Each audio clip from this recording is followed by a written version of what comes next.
Coordinate geometry.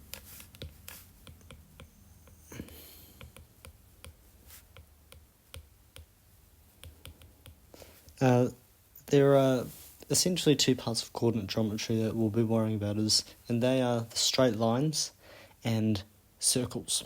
So we'll start with straight lines. And specifically, equations of straight lines. And how to find them out given sufficient information.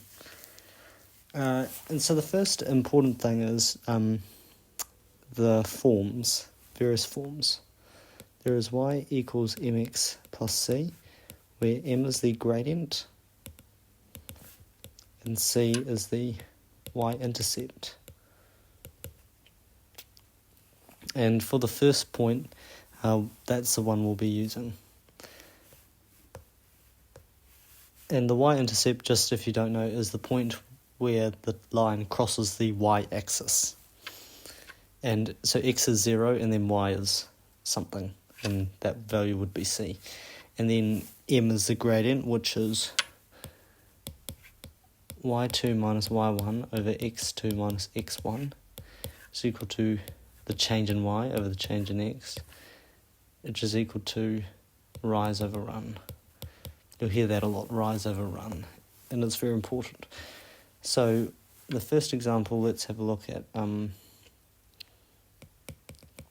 find equation of line that passes through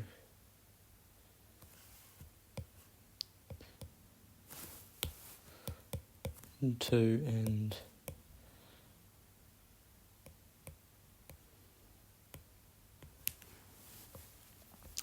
so on a graph that would look a bit like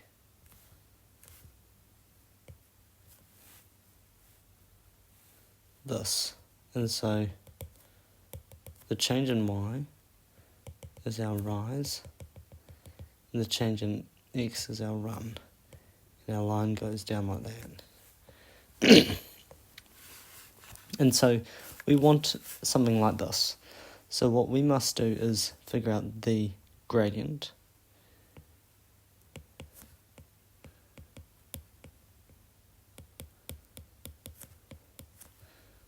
is equal to 6 minus 2 over minus 3 minus 1. It doesn't matter which order you do it in, as long as like your 2 and 1, if that makes sense, come from a certain point, like x2, y2 needs to be one of these, and then x1, y1 needs to be the other one. You couldn't just go like x6 minus 2, and then on the bottom do 1 minus minus 3. So that's 4 over negative 4 equals negative 1. So the gradient is negative 1.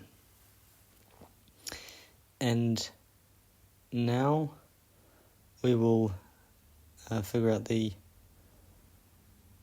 y-intercept. And for that we will use another formula, which is another form of writing the equation of a straight line. Y minus y1 equals mx minus x1. This is y coordinate of a point on the line.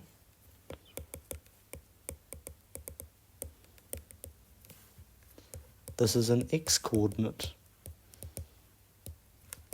of point on the line, and they're from the same point if that wasn't obvious.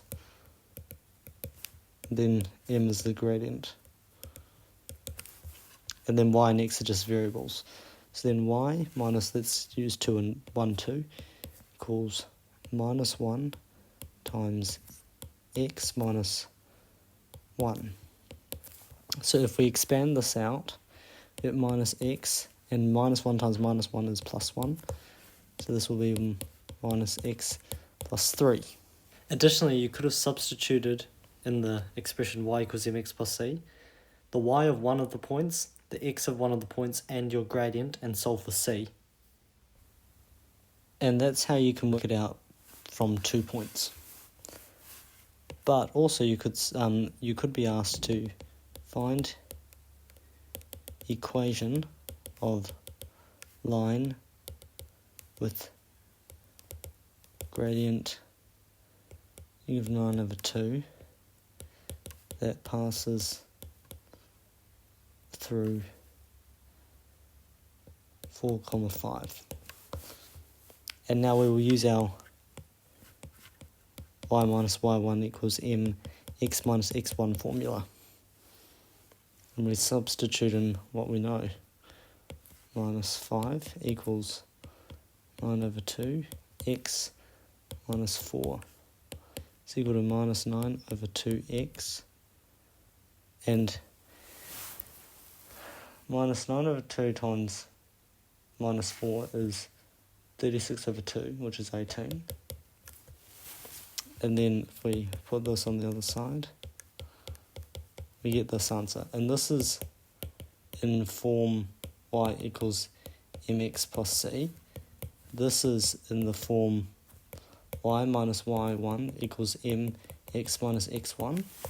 And additionally, we can turn it into another form. And sometimes it might ask you to do this. If we remove all fractions, because we don't really like fractions, we'll get that. And then if we want x and y to be on the same side, we do this. And this is in the form ax plus by equals c. And a, b, and c are just constants, and usually they're integers. Sometimes you may be asked to write it in that form, so you just need to be mindful of that and know how to do that. Essentially, you're just trying to get x and y on one side, and a, b, and c want to be whole numbers. Additionally, you could equally write this as 9x plus 2y minus 46 equals 0. And that would be in form ax plus by plus c equals 0. So those are the ways you can determine the equation of a line. And then in the next video, we'll start to look at some more features of straight lines and more stuff that you will need to know for coordinate geometry.